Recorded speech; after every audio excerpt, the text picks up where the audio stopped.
Get up, let me begin. This is TWSN. You ain't heard about us yet, well you better know now, because it's the place that it all goes down. Welcome in, guys, into the TWSN weekly recap show. My name is Cody Everett, and I'm joined by Rishi here. My good friend Rishi, he's in Seattle. I'm in Columbus. I'm pretty sure it's raining in both of our places we're at right now. But, I mean, overall, how you feeling, Rishi? I'm feeling great, man. Good to be back. NFL preseason finally underway. Just mostly excited for that. Of course, there's other leagues to talk about. Before we get started really quick, just make sure you guys download the TWSN mobile app. Follow us on Instagram, Twitter. Our handle is TWSN, as well as on YouTube. Go ahead and drop a subscribe. We're going to be dropping lots of video content, lots of NFL-related content as we sort of progress through these next couple of weeks of preseason and eventually get into the regular season. So for injuries, updates on just any players, teams in general, make sure you guys follow us on those platforms. And yeah, Cody, let's go ahead and get started on today's show. Absolutely. I'm super excited. It's been a long week, and let's talk some sports here for a second. First of all, I just want to start with your favorite sport. You went to a baseball game last night, so let's talk some MLB, but we're not going to talk about the Seattle Mariners because they're not that interesting.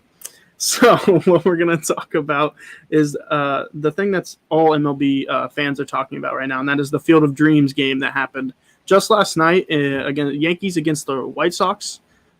Such an entertaining event that they put on. It was in Iowa, first MLB game that has been at that stadium, and it was electric. Home run after home run after home run. It was just absolutely electric. And then it ended in a Tim Anderson walk-off home run, and the Yankees went home sad, which I'm okay with because it was just such an entertaining thing to see, like all the players having fun. There was limited fans. I think it was 8,000 or something like that. Kevin Costner, who was in the movie, was there. The whole thing was just kind of really reminiscent and just good for the game, I think. And it had a lot of viewers as well. And they should do this. I think they should do this every year, honestly. And a lot of people are talking about a Sandlot game, remake the Sandlot Stadium and try to do something like that. So that would be really cool too. But I think they should have one game a year at one of these fields and just really entertain the idea of, like, it just all goes back to being a kid and having fun. And that's exactly what this game was about. So did you see anything on it, Rishi? Yeah, the Field of Dreams, I didn't really watch the movie, but just scrolling through social media, that's how I found out about the game, Field of Dreams. And yeah, I know you're probably disappointed in me, but I think it's a great move from the MLB, right? You're attracting a different type of fan base, fans like me who aren't really into MLB that much. But, I just went to my first MLB game. I'm starting to get more into it, and it's just kind of cool, the whole cinematic presence, the way it was presented. So it's really cool as just a general sports fan.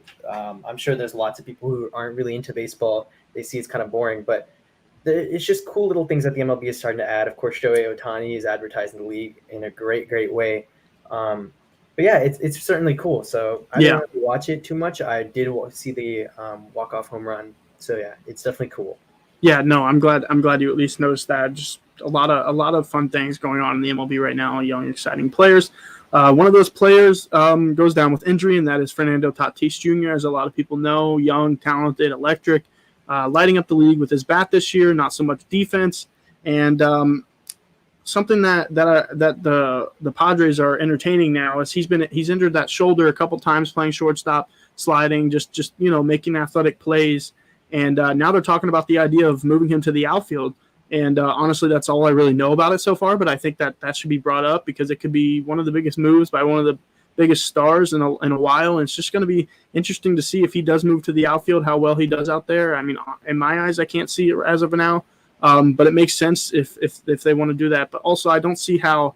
I mean, he's an athlete. He's competitive. There's going to be a ball that aren't in his reach. He's going to try to dive for. He's going to be making like longer throws. I mean, he's going to be sprinting out there. He's going to have more room. I feel like that might lead to maybe more injuries. So I don't know what exactly they might be thinking out there, but he's got the athleticism to play out there for sure. But that's just a little something I wanted to bring up.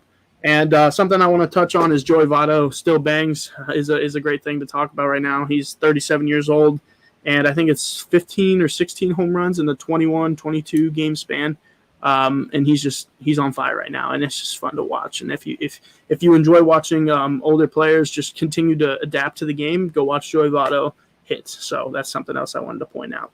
But I think that's it for MLB, honestly. I mean, we're getting close to the who's going to make the playoff time. So next week we can talk about that and some of the hottest teams and some of the teams I think are on the verge if they're going to make it or if they're not going to make it. So other than that, I think Rishi's ready to talk about some NBA, if I'm right about that. Of course. When am I never ready to talk about the NBA? So yeah, it's the off season. Summer League has officially started. We got a good game between Cade Cunningham and Jalen Green. Cade Cunningham kind of crossed him as he was going off his screen. But other than that, Summer League is just Summer League. We get to see a lot of the rookies ball out. In other news, Westbrook was officially with the Lakers now. I know there's a little bit of suspect of tampering from NBA fans here and there, but it's just cool. The Lakers now have a super team. So it's Westbrook, Anthony Davis, LeBron James.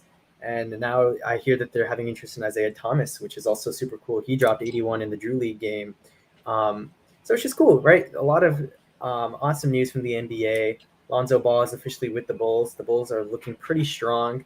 And then probably the biggest headline, or not headline, but something that's really trending on social media is, of course, Dennis Schroeder and his $74 million contract offer with the Lakers that he declined. And then he had to settle for $6.5 million with the Boston Celtics, right? As an average fan, it's just kind of sad to see how far he kind of fell off that number. But the Celtics are getting an extremely good deal on this. And I think people are forgetting he's only 1 year removed from his amazing Sixth Man of the Year. And I say it, he didn't really win it, but I believe he should have with Oklahoma City Thunder. So a lot of people are underestimating the amount of value that he can provide to the Boston Celtics, whether he starts or he comes off the bench. Pretty sure he's going to come off the bench with Peyton Pritchard starting. But Schroeder definitely provides the Celtics with a lot more value. And I think people are just sunk up into too much recency bias right now. I know I say it, I kind of beat it down every year, but recency bias is huge in the sports landscape. And I think a lot of people are forgetting how good Dennis Schroeder really is and the amount of impact he can add to scoring-wise. Obviously, there's Jason Tatum, there's Jaylen Brown, Marcus Smart. But I really expect him to make a huge difference for the Boston Celtics. Mm-hmm. Yeah, no, I mean, just something I want to talk about. I don't have much to say about Schroeder other than the big pay cut. I mean, it does stink for the guy. But, I mean, if he wanted to bet on himself, it didn't work, and that happens a decent amount. So one thing I want to touch on, though, is Malik commented that me plus you equals GOAT, and that brought – there it is again. It says GOATs, but speaking of GOAT, let's just say that LeBron James has got a weapon that's going to help him out even more. And there is no doubt in my mind that the Los Angeles Lakers win the NBA Finals now. It's something that like people are starting to doubt LeBron. Their eyes are on Giannis. Their eyes are on Luka. There's just so many young talented players right now that everybody's focused on, and that's exactly when LeBron's going to thrive. And I get it. He's older. He's gonna be fatigued and whatever. He just knows how to win, and I think it's going to happen this year with ease, honestly. It's just his year. You know what I mean? Everybody's going to just forget about him being the GOAT, and it's all going to go down. So don't forget about LeBron James for sure. You know, I respect your take, Cody, but I'm pretty sure the same guy who said that he would never lose a first-round series ever. So. No, that didn't happen. No, it didn't happen. Hey, and then what did I say? After that happened and they lost, I said this is only going to fuel him even more for next year. It's just going to happen. It's only going to fuel him even more. We're definitely going to have to see about that one. I'm not sure. I'm not sure if it's going to be easy for him, especially with the Brooklyn Nets. I mean, if they're healthy, there's no other team in the league I'm going to take over the Brooklyn Nets, just for the record.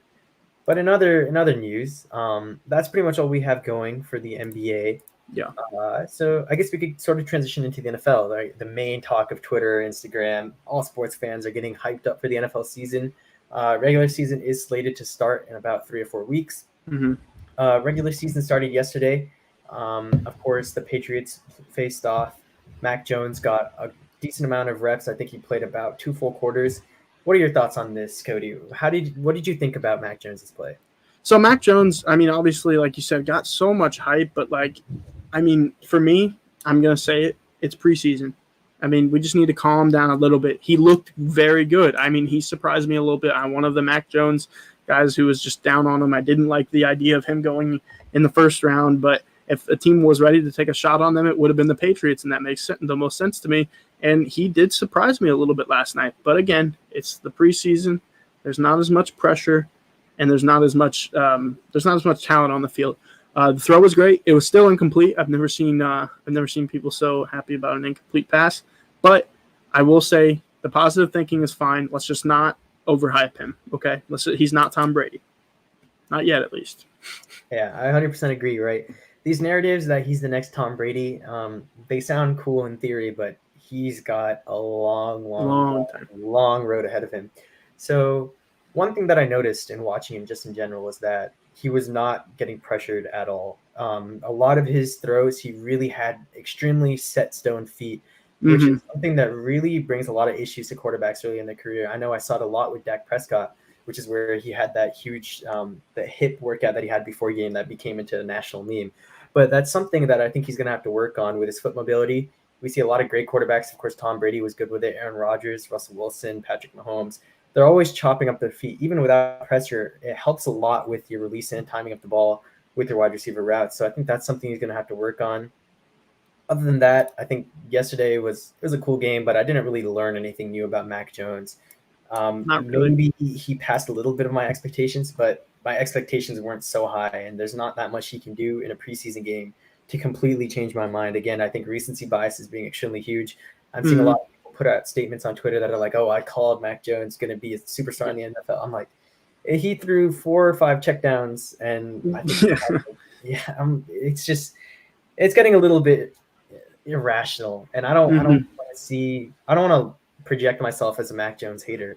It's just that there's not much that you can learn from a preseason game. So I'm gonna wait until maybe even preseason game 3 or 2. I think it might be 2 this year, where he gets more quality time against the starting defense, more pressure in his face.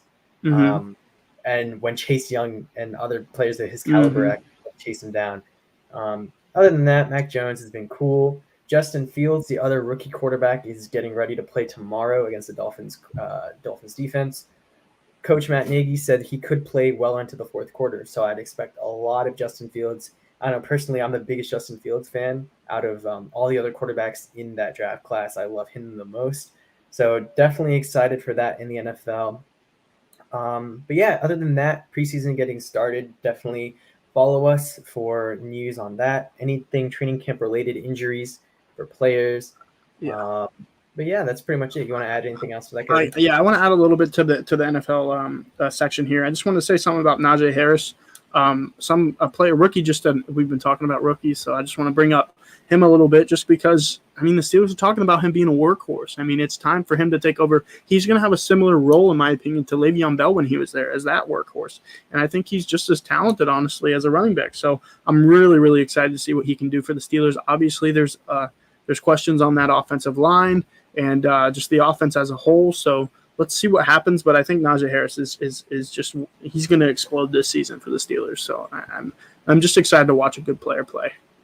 Yeah, and speaking of rookies, for the Bills, Greg Rousseau just had a sack on Penei Sewell early in the game. So that preseason game's already going. I'm just kind of checking my Twitter as we're going through the show. Oh, boy. Yeah, other than that, preseason, just getting interesting, just getting started.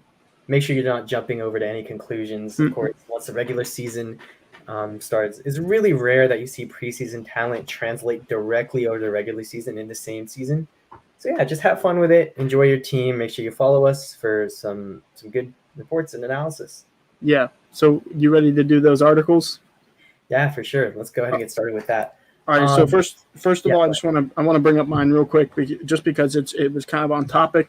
And that is Michael Seitz wrote an article about the actual Field of Dreams game that we already talked about. Go check it out. It's honestly just a good read to recap what happened and everything that was going on and how the event was put on. It was a great read. So good job, Michael. Just go check it out and learn more about the Field of Dreams field in Iowa. It was just such a cool event.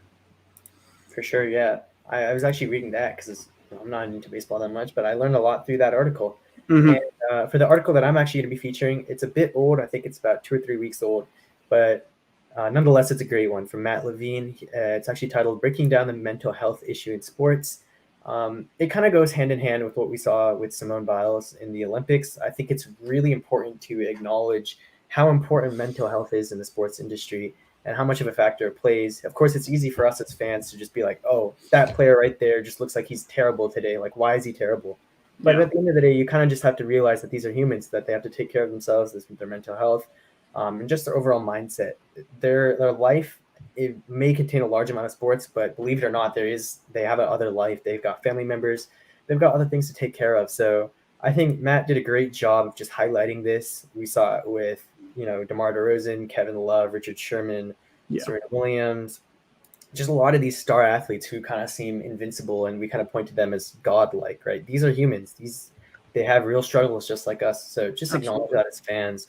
But yeah, definitely a great article. Check it out on the TWSN.net website or the TWSN mobile app. Perfect. All right. So just like you said, follow us on Instagram, Twitter. I'm going to say it again because I can't say it enough.